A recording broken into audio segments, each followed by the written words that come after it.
j'enregistre le message. J'enregistre à chaque fois, ça c'est con. Je vais le reprendre. Je sais pas si tu m'as d'abord ici. Je vais reprendre le message. Je disais que dans la nuit du 22 au 23, j'ai été transporté en enfer. La terre s'est ouverte devant moi et j'ai été avalé par la terre, propulsé à l'intérieur, dans les profondeurs de la terre. J'ai traversé un tunnel noir, vraiment noir. Je ne pouvais rien voir dans ce tunnel. À la fin de ce tunnel, je me suis retrouvé dans un endroit ténébreux. Mais il y a eu une lumière, une colonne, comme une colonne qui s'est dressée à ma gauche. Donc j'étais à droite de cette lumière-là. Et quand la lumière est apparue, j'ai quand même pu voir, ce feu est apparu, c'était pas une lumière, c'était un feu. Quand ce feu est apparu, je pouvais voir l'intérieur là où j'étais. Et c'était divisé en plusieurs cellules. Il y avait des couloirs, mais de plusieurs cellules. Et devant chaque cellule, il y avait des gardiens. Mais des gardiens, des monstres. D'autres avaient deux têtes, avec des cornes, des yeux rouges. Ils étaient horribles, des êtres horribles à voir. Et j'ai eu peur. Alors je me suis mis derrière ce feu. Genre avec la peur que mon Dieu, je suis où ici? Mais j'ai compris que j'étais en enfer. Et c'est comme ça que, quand le feu s'approchait, les gardiens de la cellule là disparaissaient. Je ne sais pas où ils partaient, mais je ne les voyais plus. Et le feu m'a dit, approche-toi. J'avais tellement peur que j'étais derrière lui en train de marcher à petits pas. Et je me suis approché. Il m'a dit, viens voir. Et il m'a ouvert une des cellules. La première cellule qu'il m'a ouvert, c'était une cellule où il y avait des chrétiens, les femmes des hommes de Dieu. Elles étaient en train de prêcher, de s'exhorter. En tout cas, quand le feu était là, elles faisaient comme si c'était elles étaient en train de s'exhorter. Vraiment, juste les femmes des prédicateurs. Elles-mêmes, elles avaient des ministères aussi. Elles étaient à l'intérieur. Et à l'approche du feu, il y a une qui s'est écriée, qui demandait au Seigneur que, le feu là, je l'appelais Seigneur. Elle disait, Seigneur, sors-moi d'ici, je n'en peux plus, sors-moi d'ici, je n'en peux plus. Sors-moi d'ici, je n'en peux plus. Et lui, il répondait, c'est trop tard. Quand tu es déjà ici, je ne peux plus rien pour toi. C'est trop tard, c'est vraiment trop tard. C'est trop tard, c'est vraiment trop tard. C'est trop tard, c'est vraiment trop tard. Et en plus, moi je me suis demandé, j'ai dit, mais, pourquoi elles sont ici? Pourquoi elles sont dans ce lieu-là? Pourquoi elles sont dans cette prison, en train de se lamenter? Comment c'est possible de retrouver les chrétiennes, les femmes des grands hommes de Dieu, ici en enfer? Comment c'est possible, Seigneur? Comment c'est possible? Et après le feu en question que j'appelais Seigneur, je compris que c'était peut-être le Seigneur Jésus, était en train de pleurer, mais des larmes de chagrin, un chagrin que je ne peux pas vous décrire, je vous assure. Ce chagrin pouvait aussi me transpercer le cœur, au point où j'étais en larmes. Et le feu m'a répondu que, ici là c'est trop tard. C'est pas question de femme de Dieu. C'est pas question de grand pasteur ou quoi. Quand tu n'as pas obéi, tu te retrouves ici. Et il m'a pris le cas d'une femme, une des femmes qui était là-bas. Il m'a dit celle-ci, c'était l'épouse d'un grand pasteur sur la terre, d'un grand homme de Dieu qui servait dans le couloir pastoral. Mais son époux était infidèle. Il sortait avec les fidèles de l'église. Il sortait avec leurs enfants spirituels. Et un jour, pendant que son épouse rentrait dans la maison, je ne sais pas où elle était, elle a surpris son époux en question, en frappant des lits, c'est-à-dire sur leur lit conjugal, en train d'avoir des rapports sexuels avec une de leurs filles spirituelles, qu'elle connaissait bien. Et la femme n'a pas supporté le choc. Alors elle s'est battue avec la fidèle en question. Elle s'est battue avec son monsieur. Elle a fait un tapage, un scandale pas possible autour de cette histoire. Au point où même, le monsieur s'est senti tellement coupable. Il est revenu auprès de son épouse, le cœur meurtri. Il a demandé pardon de toutes les manières. Il a supplié de pardonner ses actions. Il a supplié. Mais la femme avait été blessée dans son cœur. Donc elle n'avait pas accepté le pardon de son mari. Elle ne voulait rien entendre. Elle ne voulait même plus servir le Seigneur. Elle se disait que mais Seigneur, c'est toi qui permets tout ça là. Comment je peux permettre que mon mari soit infidèle à ce point? Et moi quand je vais rentrer dans l'église, comment les fidèles vont me voir? On se moque de moi. Je suis comme une maman qui ne montre que rien. Parce que même tous les enfants de l'œuvre que tu nous as donné connaissent la nudité de mon époux. Quel respect j'aurai encore? Donc elle s'est lamentée dans ce sens-là. Son cœur était maintenant meurtri. Elle était rentrée dans la tristesse, dans l'amertume. Elle ne voulait plus servir le Seigneur dans cette assemblée, particulièrement. Mais en d'autres termes, elle ne voulait même plus servir le Seigneur parce qu'elle ne partait même plus. Elle ne s'occupait plus de ce qui pouvait se passer dans cette œuvre ou pas. Elle se lamentait seulement tous les jours. Et il me dit, je l'ai interpellé. J'ai envoyé des personnes pour l'interpeller. Je l'ai interpellé moi-même. Je l'ai interpellé. Je l'ai interpellé à plusieurs reprises. Mais elle a foulé au pied ma parole. Elle a foulé au pied ma voix. Elle n'a pas écouté. Elle n'a pas écouté. Je ne faisais que l'interpeller, mais elle ne m'a pas écouté. Et un jour, pendant qu'elle était au bord de son véhicule, elle prenait la route. Elle a eu un accident mortel. Voilà, elle n'a pas eu le temps de revenir à moi. Voilà comment elle se retrouve dans ce lieu ici en enfer. Et quand il voyait le feu s'approcher, toutes les âmes demandaient pardon, à l'aide, les cris, les mon Dieu, je ne peux pas vous décrire ça. Que le Seigneur vous fasse grâce de comprendre ce témoignage que je vous donne aujourd'hui, ce n'est pas une blague. Je ne peux pas vous décrire les cris, comment les cris, c'était des cris de douleur. Je n'ai jamais entendu un cri de douleur aussi grave que celui que j'ai entendu là-bas. Ça pouvait te transpercer le cœur, j'étais en larmes. Tu veux aider, mais tu ne peux pas aider. La condition est finie. Il n'y a plus de possibilité en enfer, bien-aimé. Il n'y a plus de possibilité en enfer. C'est une torture. Papa, il n'y a plus de possibilité en enfer. Le plus difficile, ce n'est même pas de mourir. Souvent, quand on perd un parent, on se jette au sol, on se lamente ici, on crie, mais c'est pas ça le plus difficile. Le plus difficile, c'est de savoir que ton parent meurt pour aller en enfer. Mon Dieu, quel lieu affreux, avec une odeur nauséabonde. Tu ne peux pas respirer, il est mieux d'humer l'odeur d'un cadavre sur la terre, d'humer l'odeur de la chiotte sur la terre, mais l'odeur de l'enfer, c'est infernal, c'est infernal. Quel traumatisme. J'ai commencé à pleurer, parce que c'était insupportable. Et c'est comme ça qu'il m'a ouvert la deuxième cellule. Il m'a ouvert la deuxième cellule. Et dans la deuxième cellule, j'ai été attiré par la louange, par la musique qui sortait de cette cellule. Et je suis arrivé, je chantais là-bas. Tellement j'ai été attiré par leur chant. J'ai demandé, quand je suis arrivé dans ce lieu, puisque j'ai vu qu'ils chantaient sur les micros, mais les micros là bouffaient leur bouffe, les bouches des chantres. Et ça mangeait, c'était comme des monstres qui mangeaient leur bouche. Mais, sauf que, leur chair ne finissait pas. Le processus recommençait. Ceux qui tapaient les instruments, tels que le piano par exemple. Ce piano c'est comme un monstre rouge, je sais pas comment il faut vous décrire ça. Et ça pouvait manger leurs doigts, ça pouvait couper toutes choses en eux. Mais ça ne finissait pas, la chair se reconstituait. Ils étaient là en souffrance, tu pouvais ressentir la douleur et la souffrance sur eux. Mais le Seigneur m'a pas permis de ressentir, d'écouter leurs cris. Et je me suis demandé, mais Seigneur, comment c'est possible? Comment c'est possible que les chrétiens se retrouvent ici? Comment c'est possible que les gens qui sont dans ton adoration, dans ta louange, se retrouvent ici? Comment c'est possible, mon Dieu, qu'ils vivent cette douleur atroce, alors que quand nous étions sur la terre même, c'était mieux. C'est-à-dire qu'on a nos souffrances charnelles sur la terre, mais ces souffrances sont mieux qu'ici. Comment c'est possible? Comment c'est possible, Seigneur? Comment c'est possible? Et là-bas, ils étaient nombreux, je vous assure, serrés dans cette cellule. Et le Seigneur m'a dit, c'est l'un des ministères où Satan réussit à emmener beaucoup de personnes dans le ministère des chants, dans le ministère de musique, beaucoup de musiciens des chants, ceux qui sont à la louange et à l'adoration de Dieu, sont en enfer, mon Dieu. Parce que simplement, ils ne comprennent pas le but. Ils adorent Dieu de lèvres, mais leur cœur est éloigné de Dieu. Il a dit, tu n'as pas lu dans la parole, c'est écrit, Dieu s'est au milieu d'une louange et d'une adoration faite avec un cœur pur et sincère. Mais beaucoup de chants, beaucoup de musiciens, c'est leur show, c'est leur intérêt. Ils se croient pour des vedettes. Ils viennent faire le show, c'est une histoire d'ambiance, mais rien à voir avec moi. J'ai dit au Seigneur, beaucoup sont dans l'immoralité sexuelle, beaucoup sont dans la fornication, l'adultère, dans les mensonges s'entretuent entre eux, ils se jettent des flèches entre eux, il n'y a pas d'amour, il n'y a pas d'unité, chacun cherche à être vu, au lieu de prôner pour mes intérêts. Et il a dit, et c'est là où Satan les gagne. Satan réussit à les éloigner de moi. Ils sont là beaucoup pour le show, ils sont là beaucoup pour les vedettes, ils sont là beaucoup pour l'ambiance, ils sont là beaucoup pour ceux qui plaisent à leur cœur et non ceux qui me plaisent. Et Satan réussit à les détourner de mes voies. C'est l'un des domaines, sinon c'est un domaine que Satan maîtrise, car lui-même il était à la tête de ce ministère dans les cieux. Lui-même Satan il gérait la louange et l'adoration. Donc il sait comment les emmener, il sait comment les disperser. Et parfois ils se croient dans le véritable alors qu'ils ne sont pas dans le véritable. Ils font danser beaucoup d'âmes dans les assemblées alors qu'ils sont déjà en chemin pour l'enfer. Et j'ai pleuré, Seigneur, comment c'est possible, mais qui peut être sauvé dans ce cas? Comment c'est possible que les personnes qui sont supposées nous amener dans ta présence se retrouvent ici en enfer? J'ai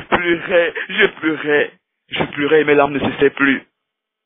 Et dans la troisième cellule, alors là c'était des chrétiens aussi. En tout cas, il m'a fait visiter que des cellules là où il y avait les chrétiens. Parce que moi je me disais qu'en enfer, c'est seulement ceux qui n'ont pas reçu Jésus-Christ comme Seigneur et Sauveur personnel qui s'y retrouvent. Mais bien aimé, ce sont des enseignements erronés. En enfer, c'est tous ceux qui ont désobéi à la voix de Dieu qui s'y trouvent. Ceux qui n'ont pas accepté Jésus comme Seigneur Sauveur personnel sont des choses directement qualifiées, c'est vrai. Mais même toi qui as accepté Jésus, mais qui a été dans la désobéissance, oh, c'est l'enfer. C'est l'enfer, je vous assure. Et personne ne souhaiterait pas que quelqu'un entre nous aille là-bas. C'est un lieu horrible. Alors la troisième cellule, j'ai vu une jeune fille qui intercédait, mais vraiment une intercession puissante, elle intercédait en faveur des autres. Elle priait tellement que sa prière, c'est vrai que c'était douloureux, mais je me suis dit, mais mon Dieu, si quelqu'un priait comme ça sur la terre, dévoué comme ça pour le Seigneur, comment elle fait pour se retrouver ici en enfer? Alors je me suis demandé comment elle peut faire pour se retrouver ici en enfer, mon Dieu. Et derrière cette jeune fille, il y avait deux autres jeunes filles qui se battaient.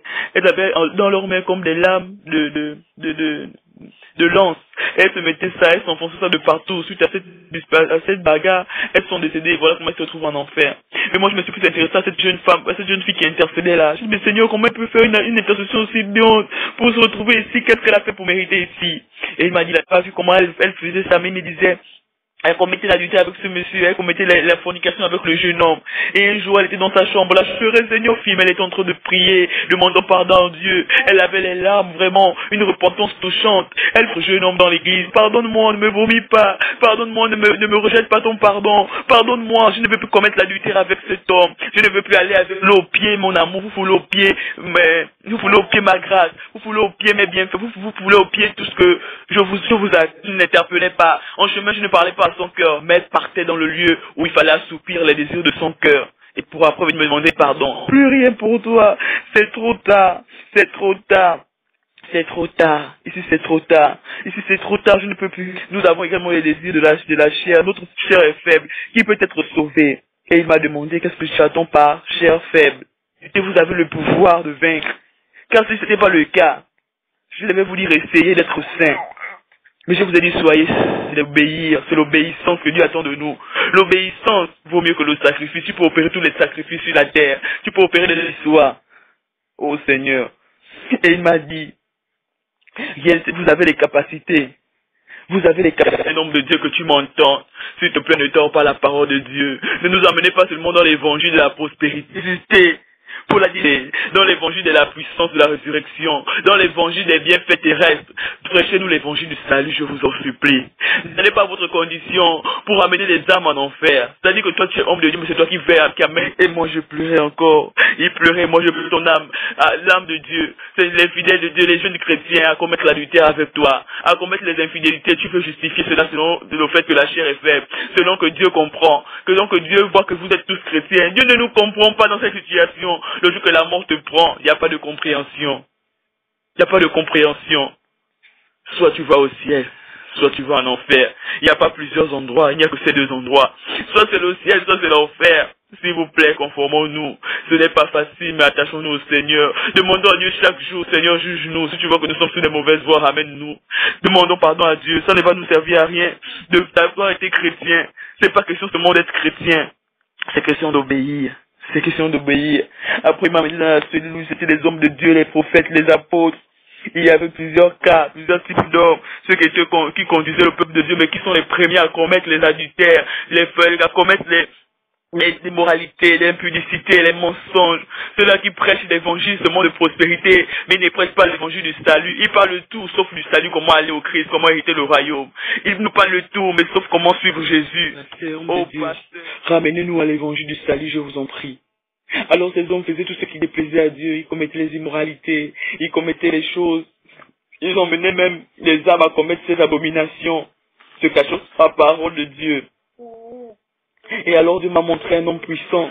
C'était un homme de Dieu, je ne sais pas quel était son ministère, mais il était puissant, il pouvait accomplir des miracles, il pouvait faire des choses extraordinaires.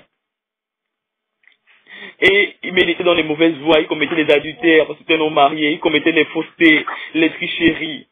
Et Dieu a suscité des frères, des sœurs, des hommes de Dieu aussi comme lui, pour l'interpeller, pour qu'il change de caractère, mais tellement la puissance avait pris sa tête, les miracles avaient pris sa tête, il était enorgueillu, qu'il ne voyait plus les autres.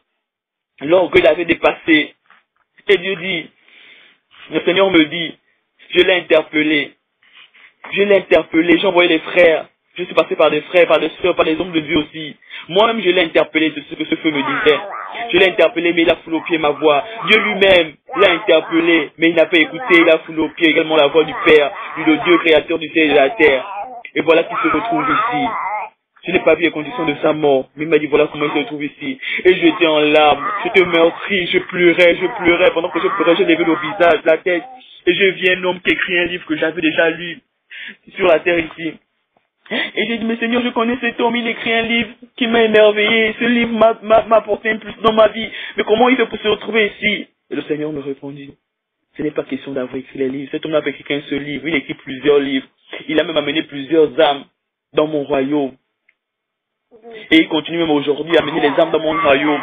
Mais lui-même, il se retrouve ici en enfer. Parce qu'il n'a pas obéi. Parce qu'il n'a pas entendu ma voix. Mais je ne sais pas ce que l'homme avait réellement fait. Et j'étais là, je disais que mes seigneurs, comment c'est possible? Comment c'est possible qu'un grand homme comme ça, celui qui a écrit des grands livres, qui amène des personnes à la conversion, se retrouve ici en enfer? Et il m'a dit, ce n'est pas question d'écrire les livres. Ce n'est pas question d'avoir reçu des grandes visitations de la part du Seigneur. Ce n'est pas question d'avoir même entendu la voix de Dieu. Ce n'est pas question d'avoir même vécu, d'avoir eu le privilège, sinon la grâce de vivre le retour de Christ qui t'emmène au ciel. Même toi aujourd'hui, comme pour me prendre mon exemple, qui est en train de voir les réalités de l'enfer, comment les chrétiens viennent ici. Toi qui vois ce grand film, tu es capable de te retrouver ici. Si tu n'obéis pas, si tu te détournes de mes voies, si tu fais ce qui me déplaît, si tu ne suis pas mes recommandations, tu es capable de te retrouver ici. Il ajouta que c'était même possible que les élus se retrouvent ici. Ils y seront. Et là, je pleurais encore plus, mon Dieu. Et j'ai eu comme une amertume dans le cœur du Seigneur. Si c'est comme ça la condition de l'homme vraiment qui va venir, qui peut être sauvé. Et tu ne trouves pas qu'il y a un peu d'injustice? Comment certains sont élus d'autre part? Comment les élus ne peuvent pas arriver ici? Pourquoi tu n'as pas simplement écrit tous nos noms dans les cieux? Tu n'as pas tout simplement tous déclarés élus. Comme ça, nous tous on devait se mettre dans les cieux. Comment tu peux permettre que l'homme vienne dans ce lieu épouvantable? Comment c'est possible? C'est pas une injustice comme que tu fais. Tu vas voir qu'il y a un peu d'injustice entre les hommes. Et il me disait, je t'expliquerai. Il m'a répondu, je t'expliquerai le ministère caché derrière les élus et tu comprendras mieux pourquoi c'est pas possible que les élus viennent dans ce lieu. Et là, je commençais à intercéder pour moi. Oh Seigneur, je t'en supplie. Laisse-moi aller au ciel. Laisse-moi me conformer. Aussi difficile que le chemin peut être. Laisse-moi remporter. Je commençais à intercéder pour moi et pour mon époux. J'ai dit, Seigneur, mon époux, c'est un homme de Dieu, il a la tête. S'il te plaît, ses comportements, change-les. Ne permets pas qu'il a une... Il faut intercéder pour lui pour qu'il n'ait pas de temps en enfer. Et dans mon esprit, j'ai senti comme s'il fallait que je change mon intercession. J'ai senti comme à son égard, il fallait que je change mon intercession. Au lieu de dire que qui n'est pas de temps en enfer, je suis en train de dire que le Seigneur ne permet pas que les âmes viennent en enfer à cause de lui. Ne permet pas qu'il y ait des âmes en enfer, mais permet qu'il soit celui-là, Seigneur, qui amène des âmes dans ton royaume. Soit son comportement, soit ses caractères, je commence à intercéder pour lui. Intercéder pour que tu ailles. Et après, il m'a dit maintenant, je vais te faire entrer dans les livres, ce que les châtiments des chrétiens dans chacune de ces cellules-là. Et après que je suis en train de pleurer, il m'a dit, il faut maintenant que tu vives la sentence des chrétiens dans ces cellules-là. Pas seulement que tu regardes, il faut qu'on reparte dans la cellule des chrétiens. Et que tu vives chaque douleur qu'ils vivent ici, là. Comme ça, tu pourras mieux t'exprimer et mieux expliquer cela. Mais si tu ne ressens pas la douleur, si tu ne ressens pas les douleurs qu'ils ont, comment tu pourras expliquer cela? Mais j'ai refusé, j'ai senti que là, c'était terrible ce que j'allais vivre. J'ai dit non Seigneur, je ne peux pas vivre ça, même sur la terre, je ne supporte pas les douleurs. S'il te plaît, je ne peux pas vivre ces douleurs, ne me laisse pas, ne me laisse pas, ne me laisse pas. Et il m'a dit, il faut que tu ailles parler aux chrétiens. Il faut que tu ailles parler aux hommes de Dieu. Il faut que tu ailles parler à tous les hommes. Il faut que tu ailles parler à ta famille. Commençons par ta famille. Il faut que tu parles de tout ce que tu verras. Mais pour que tu parles avec efficacité, il faut que tu vives les mots que ceux-là, les chrétiens vivent ici. Et j'ai commencé à me débattre. Je disais, Seigneur, je ne veux pas entrer dans les cellules. Je ne veux pas entrer dans les cellules. Tellement je me débattais que je suis sorti de ces songes épouvantables. C'était horrible. Oh, Karel. C'était horrible, papa. C'était horrible, maman. C'était horrible, tonton Jimé. C'était horrible. Horrible, horrible, horrible de voir papa, tonton Jean-Pierre là-bas. Horrible de visiter ce lieu. Horrible de vivre cette situation. Horrible, je ne veux pas qu'un d'entre vous aille là-bas. S'il vous plaît, repentez-vous et revenez au Seigneur pour ceux qui se sont déjà détournés. Ceux qui n'ont pas encore connu le Seigneur, c'est le moment d'accepter Christ à paterne. Je te le prie vraiment. Change de vie. Reçois Jésus comme Seigneur et Sauveur personnel. Fais-toi baptiser. Suis ses consignes. Arrête toutes les vanités que tu fais, la boisson que tu bois sur la terre. Si tu meurs dans ta condition, il n'y a pas terre. C'est directement l'enfer. C'est un Dieu horrible. C'est un Dieu horrible. Recombat, les petites filles que vous suivez là. S'il arrive que vous mourrez comme ça, c'est directement l'enfer. Parce que la fornication mène en enfer. Si vous voulez être dans des relations, s'il vous plaît, vous voulez avoir des rapports sexuels, mariez-vous. Mariez-vous, je vous en prie. Je vous en prie, je vous en prie. Sortez de tout ce qui est vanité. Sortez de la fornication, de l'immoralité sexuelle, des drogues, de l'homosexualité. Sortez de la boisson. Sortez du vin. Le vin que tu bois sur la terre là te rattrape en enfer, mais ce n'est plus le vin que tu boiras là-bas, c'est de l'acide. C'est de l'acide qui va brûler tout ton corps. Pardon, je vous en prie. Ne foulez pas au pied ce message. Asseyez-vous, écoutez-le bien. Écoutez-le bien et changez de vie. Écoutez-le bien et suivez le Seigneur. Suivez la voix du Seigneur. Écoutez-le bien. Saisissez la grâce de Dieu. Peut-être que c'est la dernière opportunité qu'il nous donne. Le plus difficile ne sera pas de mourir. Ce ne sera pas de voir quelqu'un d'entre nous être détaché de nous, mais de savoir où tu iras. Il y a 2 lieux de destination. Quel sera ton lieu de destination? Si Jésus revient à l'instant où je suis en train de te parler, ou si la mort te prend à l'instant où je suis en train de parler, quel est ton lieu de destination? Par rapport à tout ce que tu poses comme action, et tu n'as même pas le temps de demander pardon à Dieu. Toi tu es dans le vin, mais tu rentres ivre le matin, la nuit, le matin tu t'élèves, tu repars dans tes occupations, même pardon ne sort pas de ta bouche. Toi tu es là, c'est toi qui connais toutes les femmes du quartier, mais tu ne sais pas demander pardon à Dieu. Je t'en prie, sortons de tout ça, sortons de tout ça, faites passer le message aux autres, Corinne, Bijou. Faites passer le message à toute la famille. Je ne peux pas écrire à tout le monde. Mais si vous avez l'opportunité de croiser quelqu'un, dites-leur que l'enfer est réel. Que l'enfer est réel. Et que l'enfer est réel. Que l'enfer est réel. Ce n'est pas une blague. C'est une réalité. Je ne peux pas vous décrire, mais c'est une réalité. Saisissez le message de Dieu. Et retournons au Seigneur. Pour ceux qui n'ont pas encore accepté Jésus comme Seigneur et Sauveur personnel, c'est l'occasion qui vous offre de pouvoir l'accepter. Une simple prière pour l'inviter dans ta vie. Passez par les eaux de baptême. Suivez ces directives, je vous en prie. Au moins soyez dans la voie pour le ciel et non pour l'enfer. Car je t'en prie, fais écouter le message à tout le monde. À tout le monde. Yazita, je t'en prie, introduisez les enfants dans le Seigneur, ne leur laissez pas vaquer à des choses viles, même les dessins animés, là, vérifiez ce qui suivent, qu'est-ce qu'ils entendent. La Bible déclare que la foi vient de ce qu'on entend. Mais si tu n'écoutes pas la parole de Dieu, ta foi va venir de ce que toi tu vois ailleurs. Regardez, s'il vous plaît, regardez les enfants, amenez-les au Seigneur, conduisez-les dans la voie du Seigneur. J'ai déjà en âge de connaître le bien et le mal. Ici en âge de connaître le bien et le mal. Amenez-les. David en âge de connaître le bien et le mal. Amenez les enfants au Seigneur. Maman, arrête de te préoccuper des choses terrestres. Arrêtez de vous préoccuper de votre vie. Ma vie est devenue comme ça, ma vie est devenue comme ça. Si c'est la vie que Dieu a décidé que vous vivez sur la terre, acceptez-la, mais accrochez-vous au Seigneur. Que votre condition, votre situation ne vous éloigne pas de Dieu. Papa, ne désespère pas. Mais je t'en supplie, travaille pour préserver ton salut. Travaille pour t'accrocher au Seigneur.